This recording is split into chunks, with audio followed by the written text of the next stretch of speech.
We're gonna rank every Town Hall 13 attack strategy from worst to best that you can use as the everyday player like you and me. We're gonna be going based on strength, ease of use, and flexibility. Starting us off in the D tier is the Golem Avalanche. Should be self-explanatory, it's not that strong, and realistically, why would you ever use this? I don't even have any gameplay of this strategy. Next up in the D tier is both the Pekka and the Yeti smash attacks. Both the Pekka and Yeti smash are pretty much the exact same, which is why they're both in D tier. They are relatively strong, but they are really not worth using. They get completely outclassed by other options that you're going to see in this video.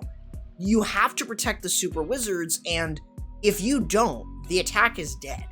So it's a strategy that requires you to do way too much, which honestly isn't worth it compared to other strategies that take less of that. Moving us up into the C tier, we have the Yeti Super Wizard Bat Spell Attack. The Yeti Super Wizard Bat Spell Attack is quite okay. It definitely has the ease of use, but other than that, it's so base specific that it's just not worth using over other strategies. It's simple spam, yes, but also not that good overall. Also in the C tier is the IC5. Now the IC5, I have a little bit of bias, it's definitely better, but of course, again, still base specific. It just has a very nice ease of use because it's witches. You can't really expect a 3-star a lot of bases. You have to really look for single target infernos, good splash coverage, and that's where the IC5 shines. Other than that, it's not really that good. Now moving our way up into the B tier strategies, we have Dragbat. Now the Dragbat is, to me, an incredibly good strategy, but again, has a very narrow-sighted mindset. Similar to the other bat spell attacks I mentioned, it really only works against those kinds of bases. But what's nice is it works well against singles, multis, as long as you can get some really nice splash value.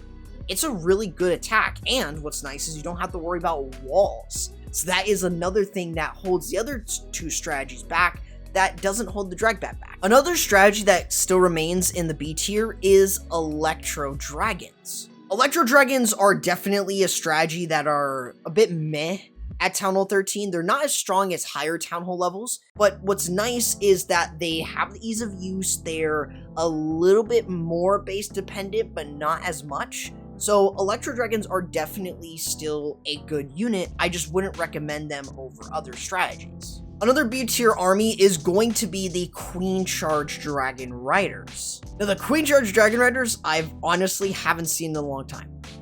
Dragon Riders are not super good, but Queen Charge Dragon Riders, if you can get the funneling set, it's an insane strategy. It's not as easy to use as the other spammier attacks, but it's also still kind of easy because compared to a Lava Loon, you don't need to surgically place anything. You can just spam your Dragon Riders in. The harder part is the base reading and, of course, trying to make sure that you have half of the base down to where you can send the Dragon Riders through and have an easy time with them. Next up in the B tier is the Blizzard Hydra.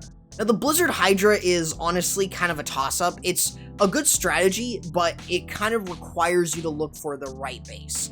And otherwise, Hydra doesn't always work as well, considering Dragon Riders aren't really that good of a troop nowadays. So it's kind of a little bit more base specific, but there is still an ease of use better than the C or D tier strategies. Now we're moving up to some better attack strategies, starting with the Sui Lalo. Now the Sui Lalo is really hard to use. It doesn't have a ton of flexibility.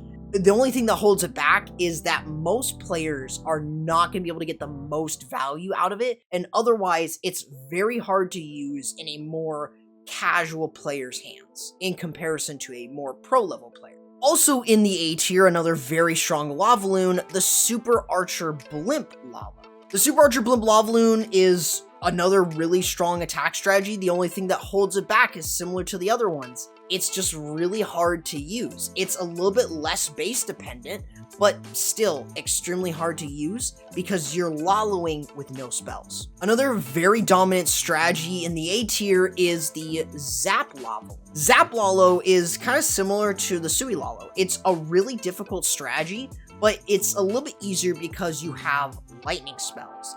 Nowadays, you're just using this to go for an Inferno or Scatter Shot, and then use your heroes to get some value and lava with the rest. Still very difficult, but is more doable in a more casual player's hands. And rounding out the A tier is, of course, the Queen Charge Lavaland. Now, of course, Queen Charge Lalo is one of the best strategies in the game, but the downside is that while it's strong, it doesn't have the ease of use. It's less base dependent, yes, but its ease of use really brings it down, which is why this strategy is more in the A tier. It's an incredibly good strategy, but if you can get your hands on it and master it, it's a really, really good attack, especially with how flexible it is. Now we move into the best strategies for any base, which we're going to start off with the Queen Charge Hybrid. Now, I can't really include a list without Queen Charge Hybrid. It's honestly a really strong strategy. A lot of flexibility, it can basically be used against any base, and it's extremely easy to use. Even if you're not super comfortable with Queen Charges, the Queen Charge is just going in for a small area of the base.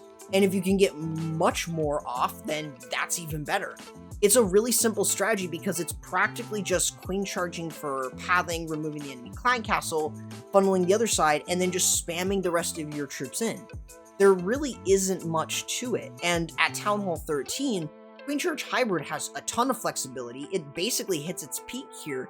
It's incredibly dominant, and I would heavily recommend that you use it.